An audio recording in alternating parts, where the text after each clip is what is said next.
What is going on, you guys? It is your boy Matt Talk Sports. I am back with another video, and this time I'm finishing off the rest of the NFC with the NFC North and the NFC South. I'm trying to finish off the AFC just in time for Week 1, so hopefully by Thursday I'll have Super Bowl predictions for you. I'll have AFC finished off, and I'll have Bills Corner, which a lot of this channel will feature because I'm a massive Bills fan, so I know the ins and outs of that team, and my heart is fully engulfed in that team. So let's begin. We're beginning with the NFC South, bottom to top, and I think this team is probably going to be the worst team in the NFL. I just don't see how they're good. Honestly, despite them actually having some really good players on this team, it's the New Orleans Saints. The New Orleans Saints were 5-12 last year. I really don't see how they get more than 3 wins this year. This team is a fucking dumpster fire. Spencer Rattler's their starting quarterback. We all saw how Spencer Rattler looked last year, and I actually started to like Spencer Rattler, like at South Carolina when he was playing college football. Before then, I didn't like him at all. I thought he thought his shit doesn't stink. But then he went to South Carolina and carried them. So I actually don't mind Spencer Rattler, but as an NFL starting quarterback, I just don't see it. Unless he has these insane improvements this year, I just don't see it.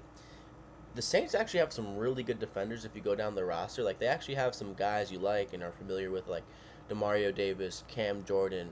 They have a couple of good defensive tackles. They have some good corners. Justin Reed, a good safety. Like, there are some good pieces to this team, but overall, man, that offense is just too bad for me. I know they got Chris Olave, who, man, God bless him. If he gets another concussion, he might have to retire. They have Brandon Cooks back. They have Rashid Shaheed. So it's like, they have some good wide receivers. They have Alvin Kamara at running back. So they have some good pieces to this team. Ultimately, I think the quarterback room, Spencer Rattler, Tyler Shaw, I just don't see how this offense is motivating enough to keep the defense playing good enough for this team. I see this team finishing around like 3-14, 2-15. Like, I just don't see it. I think this team is going to be dog shit, and I feel bad for New Orleans fans. You guys were once spoiled with Drew Brees and this great coach in Sean Payton. Now you got Kellen Moore, who actually liked in college as a quarterback at Boise State. If you know, you know. Didn't mind him as an OC. Now he's taking this big step as a head coach in one of the worst franchises at the moment. I just don't see how this team is good. I really don't. Unless they play really hard for their coach and they really love their coach, and if the QB room somehow overperforms the expectations we might have for them, I don't see them being good. Yeah, man, 3-14, 2-15. The Saints finished last in the NFC South. Next, the Carolina Panthers. You want to talk about a prove it year? Bryce Young, this is your prove it year, kid. Because I have a buddy of mine who probably jokingly called me up like during the offseason, like 2 to 3 weeks, and be like, hey man, who would you rather have, Bryce Young or CJ Stroud? Obviously, without even thinking about it, I say CJ Stroud. But there are some people, because CJ Stroud had a sophomore slump last year, there are some people out there who would legitimately take Bryce Young or think it's actually a close race between the two right now, and that's just not the case. Okay, I know CJ Stroud had a underwhelming sophomore season, but that's because his O-line was horrible, and it will be horrible again this year. But come on, guys. We're about pump the brakes, all right? I like Bryce Young, loved him at Alabama, thought he was amazing at Alabama, but let's pump the fucking brakes here, please. Can we pump the brakes?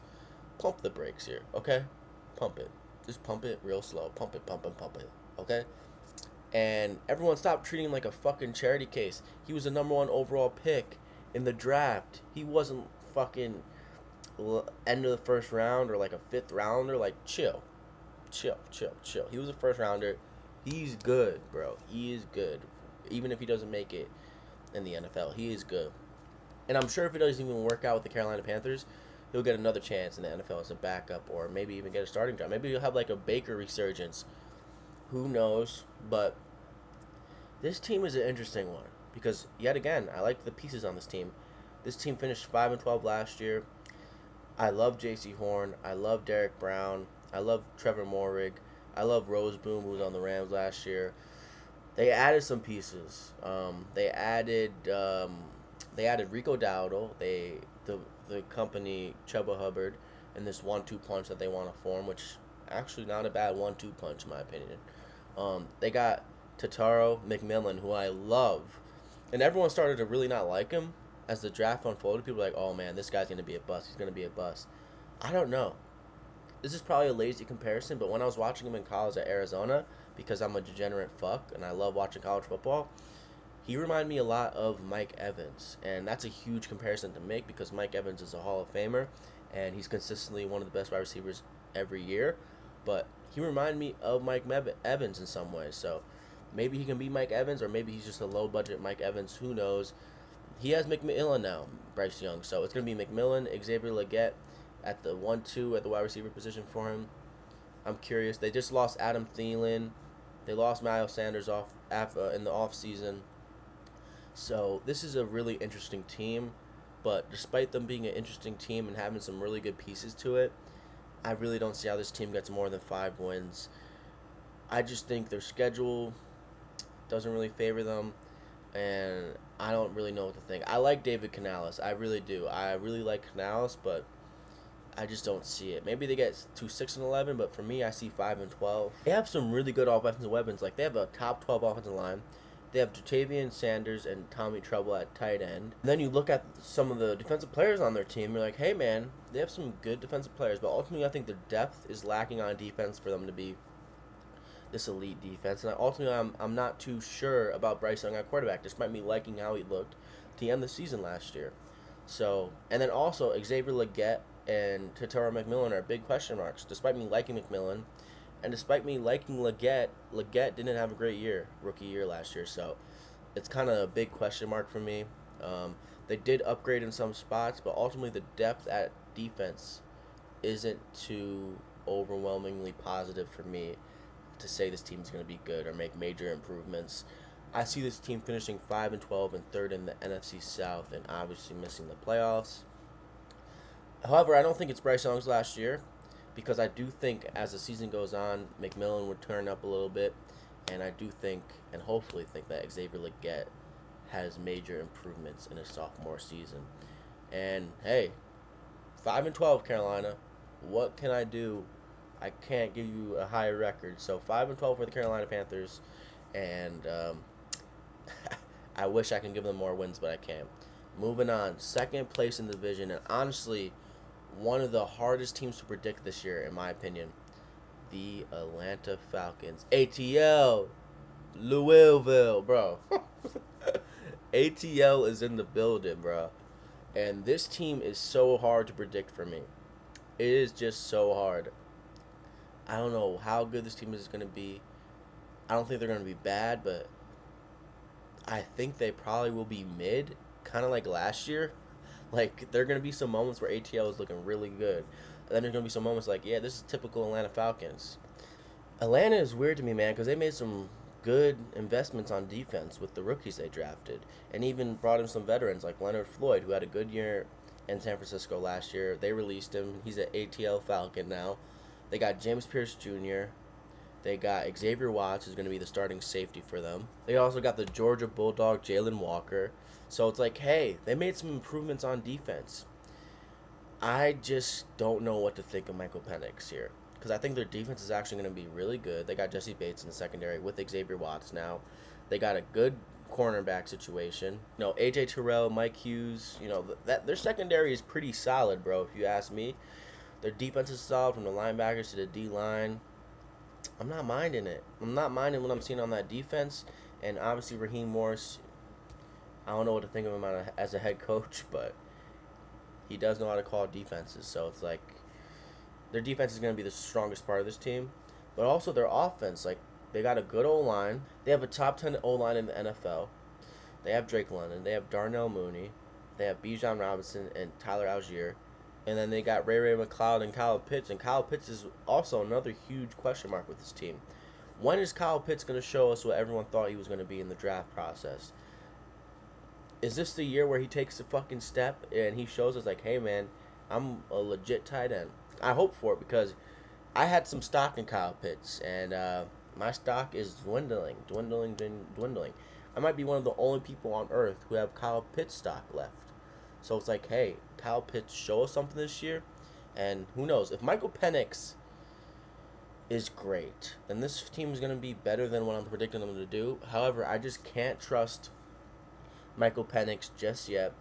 And I can't trust the coaching decisions of Raheem Morris. 'Cause last year, Raheem Morris made some really, really shitty coaching decisions on both sides of the ball. So it's like, I don't know what to do here. I'm perplexed because I like the players on this team. They're pretty well built in every position you'd want them to be, except for QB, because obviously we all like Michael Penix. We saw what he did at Washington in college, but this is really his rookie year because I know he started towards the end of the year, but this is really his rookie year here. So he's gonna make some mistakes like a rookie does, but unless he shocks me and unless Raheem Morris makes some major improvements as a head coach, I see this team going 9-8 or 10-7. So 9-8 or 10-7 is not that bad, but it's also not that good. It's closer to mid than anything. This is also a team where, for me to ultimately get a confident verdict on how this team will do, I have to watch them play. So this team falls into the category of I have to watch them play to see how they're going to do. And for me to have a confident preseason prediction, I just can't have that because I'm not confident in Raheem Morris, and I'm curious and wondrous, if that's even a fucking word, of how Michael Penix will play. And, yeah, that's really for me.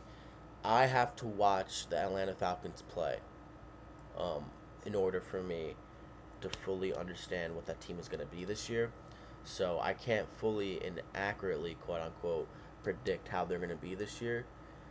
So right now, 9-8 or 10-7, they finished second in the NFC South.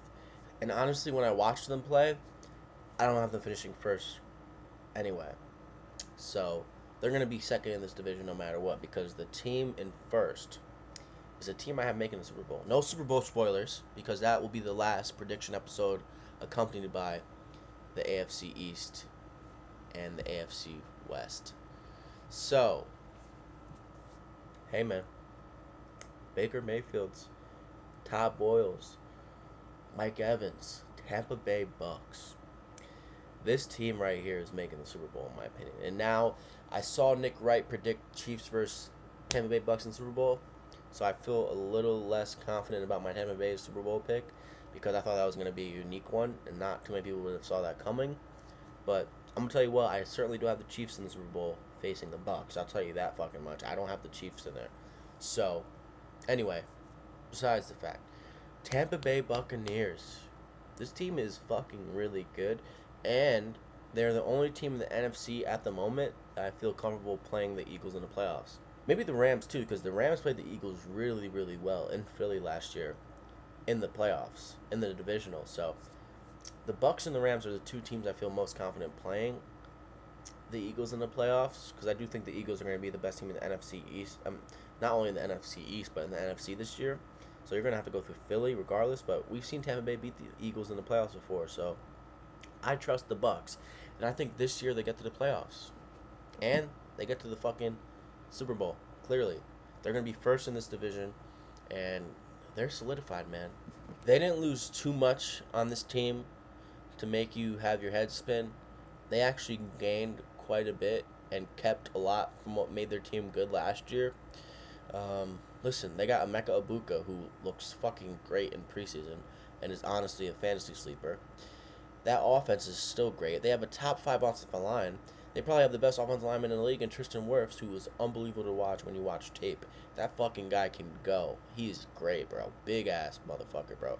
I love Tristan Wirfs. You have Mike Evans, Chris Godwin, and then Emeka Egbuka, and the rest of that wide receiver depth is nuts. I wouldn't say nuts, but it's really, really, really good in depth, in my opinion. Tez Johnson, Sterling Shepard, Jalen McMillan, Ryan Miller, Jaden Smith, like that's some really good depth at wide receiver. And then you have Cade Otton, who was really turning it on last year at tight end. They have some really good weapons. And then you look at their running backs, Rashad White and Bucky Irving. Bro, so you have a top 5 O-line. You have Baker Mayfield, who is fucking a top 10 quarterback, arguably. You have Bucky Irving, Rashad White. And then you have fucking Mike Evans, Chris Godwin, Emeka Egbuka, Jalen McMillan, Tez Johnson, Sterling Shepard. So all that on offense, you're going to be really fucking good this year. And I'm not too sure if Tristan Wirfs is going to start the year. because I know he's been facing injury problems, but I think he is actually going to start this year. I was looking at the injury report. I think he's good to go for week 1. If not, I'm fine with that because I think this team is really going to get stronger as the season continues. God blessing, no injuries. So I think this team is going to be really fucking good this year. And then you go to their defense. Todd Bowles at the helm at head coach. Their defense is full of veterans and full of players that's been there for a little while. And they also added to it. So there's a lot to like here. Bro, they added Hassan Reddick to this defense that they had last year. Hassan Reddick, he didn't have too good of a year last year, and he has some problems coming with him, but I think he's going to turn up this year for Tampa Bay. Bro, because they still got Levante David, Vita Vea, Antoine Winfield Jr. They added Benjamin Morrison. Like, this defense is good, man. This is a good fucking squad. As you go down their depth chart, as you go down their roster, the more impressed you come away with the team, in my opinion. This is a team that finishes 12-5 or 13-4, and I think they make the Super Bowl. I am high on this team. I am really fucking high on this team. The only thing that's getting in the way of this team is Baker. If he somehow gets out of form again, which I don't see that happening because of the O-line and the weapons that he has. And, of course, injuries, just like any other team. I think this team's going to be 12-5 or 13-4 at best, and they finish first in the NFC South. So the NFC South goes as this: 13-4, 12-5 Tampa Bay Bucks, 10-7 or 9-8 Atlanta Falcons, 5-12 Carolina Panthers, or the 3-14 or the 2-15 New Orleans Saints. So the NFC South, I think there's going to be a clear winner in this division this year, and I think the winner of this division, aka the Tampa Bay Buccaneers, are going to the Super Bowl. And I'll let you know who they face when we get to the AFC East prediction videos, because those boys are going to be in the Super Bowl this year. All right, now we're moving on to maybe the hardest division in football to predict. When I tell you I was going over each team's depth chart and off-season moves, this was the division where I struggled with the most to be confident about any of the picks in the standings of this division. Because, my God, this is a fucking gauntlet of a division. And I'm not too confident about any of my picks here, except for the first place pick in this division for me. So, let's get started. Last in this division, I have a team that is taking a major step back compared to last year. And that is the Minnesota Vikings, starring J.J. McCarthy at quarterback. Now, I might be one of the only people who thinks J.J. McCarthy is going to be all right as an NFL starter. But yet again, this is his rookie year, essentially, because he was out all of last year. Sam Darnold, I'm not too sure what to think of him as NFL quarterback. I think towards the end of the season last year with the Vikings, we saw what he was going to be as an NFL quarterback to finish off his NFL career. But he did have a great year last year. So, are they going to miss Sam Darnold? I think slightly, because J.J. McCarthy is essentially a rookie this year. They lost a couple good guys. I'm reading off my phone real quick.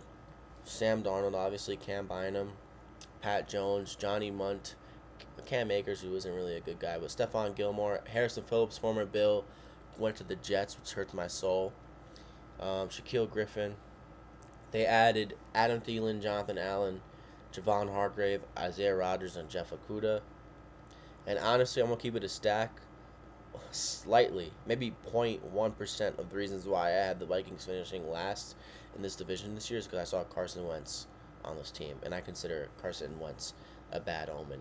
And that's one of the 0.1% reason why I have them finishing last in this division.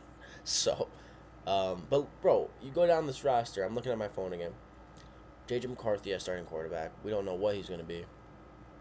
Aaron Jones, Jason Mason, and Ty Chandler in your running back room. Good running back room. Justin Jefferson, Jordan Addison, Adam Thielen, Josh Naylor, Ty Felton, and Miles Price. Fucking, you have the best wide receiver in the league. And then you have T.J. Hawkinson and Josh Oliver as your tight ends. That's a fucking good tight end room. And then you have one of the best O-lines, top 10 O-line in the league. And then you have a defense that was absurd last year. Here's what their defense did. 49 sacks, 24 interceptions, 12 forced fumbles, and 9 fumble recoveries. What? 49 sacks and 24 interceptions? That's insane production. And then here's some of their key defensive players that honestly they didn't lose much in the offseason. Jonathan Allen, their newcomer. Javon Hargrave, Andrew Van Ginkel, who I love, Isaiah Rogers, Harrison Smith, Byron Murphy Jr., and then Jonathan Grenner. Dude, I'm not confident in my prediction of this team being bad because at the end of the day they have Kevin O'Connell, and then they have Brian Flores at DC, who was great last year for them. This was arguably the best defense last year in the league for quite a bit of time. So I am really just banking on J.J. McCarthy having a struggling rookie season, despite having Justin Jefferson. And I know Jordan Addison's suspended, so that kind of plays into this. I think they're going to start off slow. And honestly, I'm kind of banking on the defense not reproducing the same way they did last year. 49 sacks, 24 interceptions.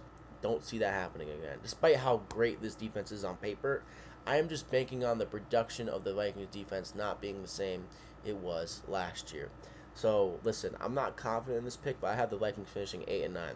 This division is fucking great, regardless of who finishes where. I think there's a chance that all these teams in this division can finish above 500, or at least at 500. So I have the Vikings finishing slightly below 500 at 8 and 9.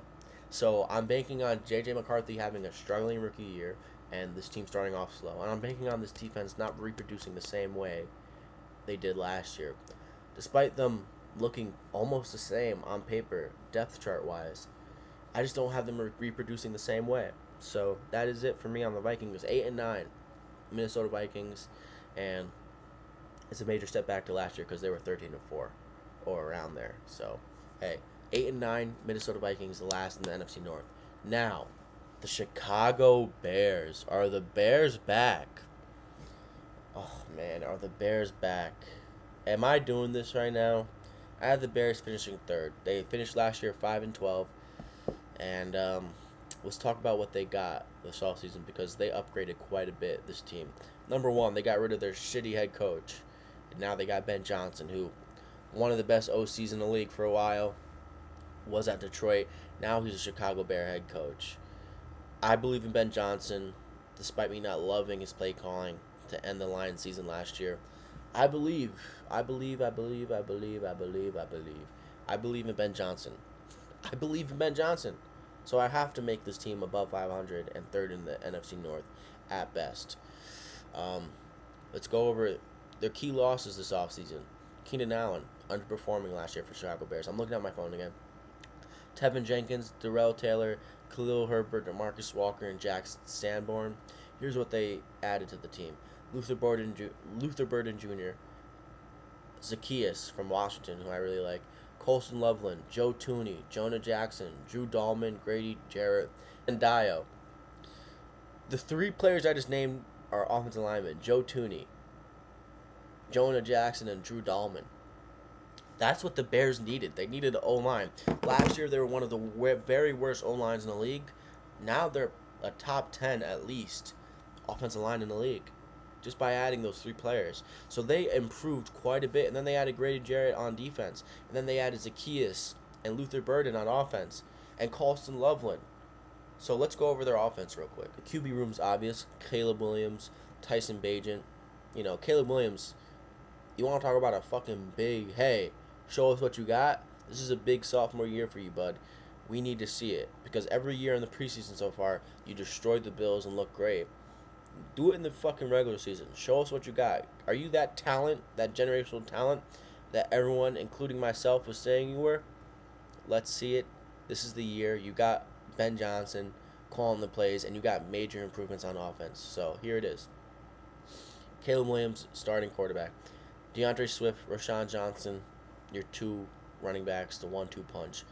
DJ Moore, Roma Dunze, Luther Burden, Zacchaeus, Jediah Walker, and Devin Duvernay. That's a fucking solid wide receiver room. And then you got your two tight ends, two fucking horses, Colston Loveland and Cole Kmet. What? And we saw how Ben Johnson utilizes tight ends in his offense. So Kmet and Loveland, look for them to show out in tight end touchdowns this year. And then you have a top 5 O-line possibly this year because of all the improvements you made on your O-line. So Caleb Williams, last year it was said you were coming into the best situation any rookie has ever come into. And as the season unfolded, that turned out to be false. There were some major holes in that offense. This year you are in a perfect roster for a sophomore season. The improvements made on the offensive line, the weapons that were brought in for you, the head coach that was brought in for you. You are set up to succeed here, and now if you have a really underwhelming season, this is strictly on you. Because on paper, this O-line is great. Top 5 O-line in the league. Your head coach is a really good offensive coordinator and a really good play caller. So, hey, you're not going to have these weird play calls like you did last year. Then you have Colson Loveland and Cole Kmet. And then you have DJ Moore, Odunze, Luther Burden, and Zacchaeus, and Devin Duvernay. Like, dude, you got to show out. And I think you're going to show out this year. I'm believing. Obviously not too much because I have you finishing third in the NFC North, but the division is so stacked. So I can't really have you finishing higher. And if you're in any other division, you guys would probably make the playoffs convincingly, but you're in the NFC North.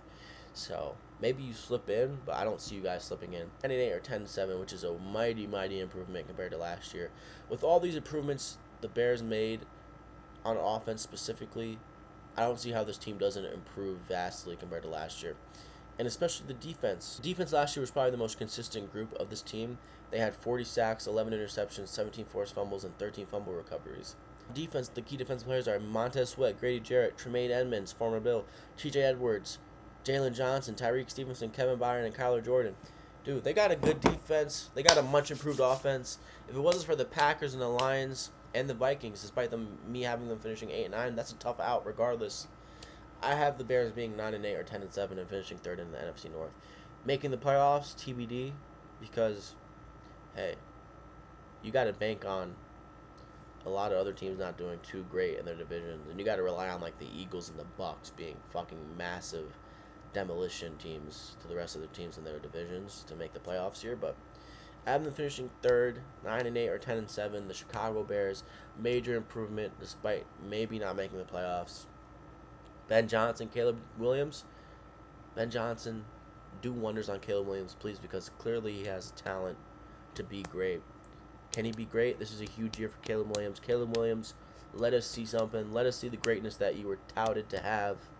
Anyway, we're moving on to the second place team in this division, according to my predictions, and we're talking about none other than the team of the week, the Green Bay Packers. I mean, listen, I wasn't too sure about this team before the Micah trade because honestly I haven't looked at their roster in a while, but looking at their roster and the depth chart, dude, this team is going to be fucking great. And then you got the head coach. I mean, their head coach is fucking great, Matt LaFleur. He is consistently amazing at being a head coach, overachieving, and this year he has a roster that is fucking ridiculous once you look at it, especially depth-wise. They have a fucking hell of a team here, and let's talk about it. Last year they finished 11-6. The key additions they made this offseason, Micah Parsons, Matthew Golden, and Nate Hobbs. The key losses this offseason, the big one is Jair Alexander. They lost Josh Myers and TJ Slayton. Let's go over the rest of the roster, especially on offense first. I'm reading off my phone, so if you see my eyes go back and forth, I'm looking at my phone. Sorry to be unprofessional, but, you know, hey, second video on the channel. Jordan Love, big fucking year. Can you get back to that year where you were looking incredible in the playoffs, beat Dallas at home, was in a dogfight against San Francisco? Can you do that again? I'm thinking Jordan Love could do that, so let's see it. Running back, we have Josh Jacobs, Emmanuel Wilson, Chris Brooks, and Marshawn Lloyd. Pretty good running back room. And then you have maybe the most. This wide receiver room is funny, man, because it's a good wide receiver room, but there's not like a clear wide receiver wanted in this room, in my opinion. But also the depth is pretty fucking strong. We have Jaden Reed, Matthew Golden, Romeo Doubs, Datavian Wicks. Christian Watson would be the next receiver there, but he's injured like always. And then we have Savion Williams and Malik Heath. Bro, that wide receiver room is good. You could throw it around a lot. Josh Allen would love that fucking wide receiver room. I'll tell you that much. Tight end room. Two really good tight ends. Tucker Kraft and Luke Musgrave. Then you have a top 15 O-line. So really, we trust Matt LaFleur. We trust his offensive genius. And Jordan Love, I think he takes a major step this year in proving to us what he proved to us in that playoff run a couple of years ago.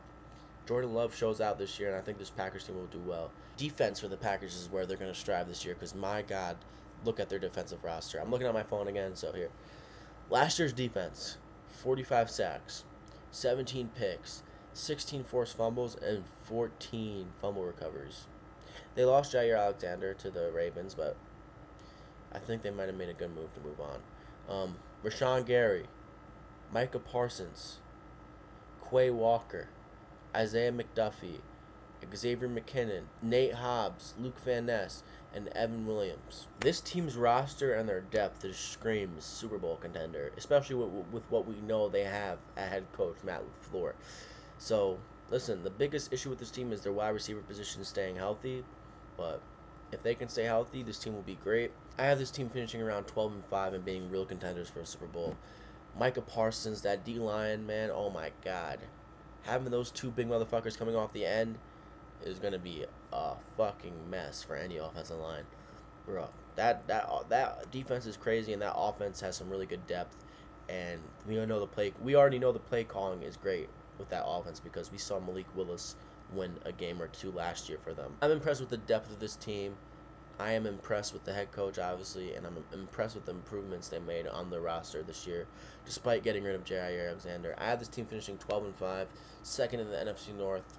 I have the Detroit Lions finishing first in this division, despite losing two great coordinators in Aaron Glenn and Ben Johnson. They were 15-2 last year, and they're not going to be too far off, in my opinion, on that record. Not only did they have a lot of their defense injured last year, they had their best defender in Aiden Hutchinson, who was off to a monstrous start, injured to start the year. So I think they're going to be fucking great this year on defense. And this is a team who plays very hard for their head coach. Dan Campbell is a dog. I know he gets made fun of a lot, but he's a head coach you're going to want to play for. You're going to want to put your fucking heart on your sleeve for.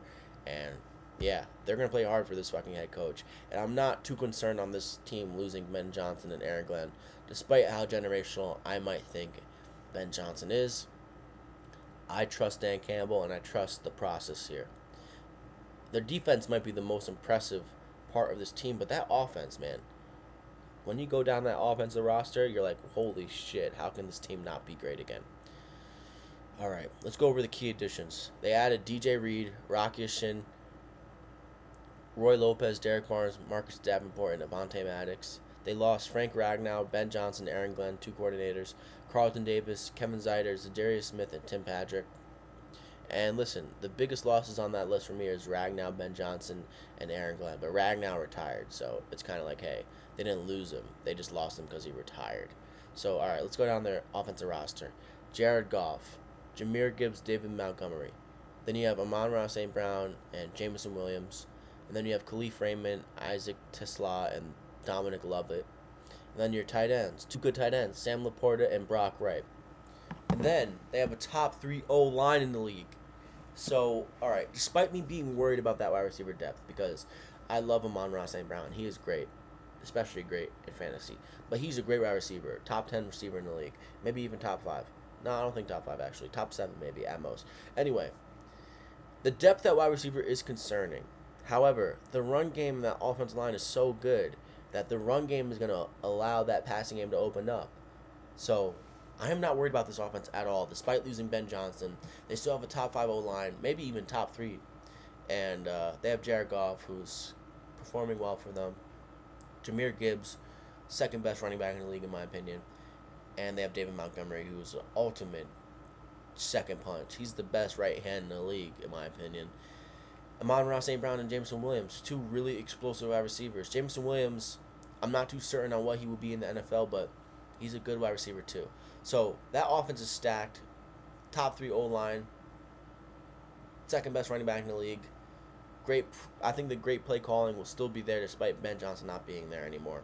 And then you go back to their defense, who was mostly injured last year.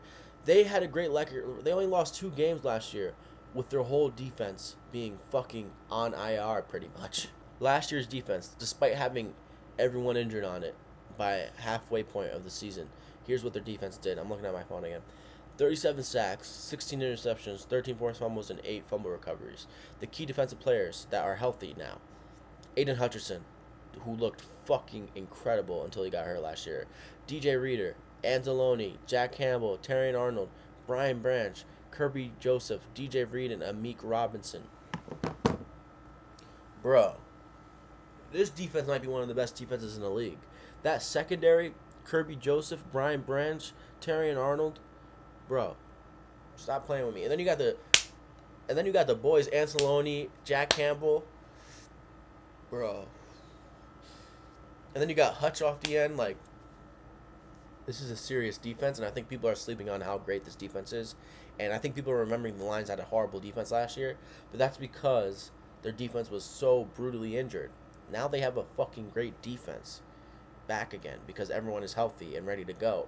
And hopefully they can stay that way, because if they stay that way, this is one of the best defenses in the league. And then Dan Campbell is a coach that will constantly have that defense flying around and ready to go because of how insane his energy is. So, you might be saying, Matt, you have the defense back and healthy again. You're saying it's one of the best defenses in the league.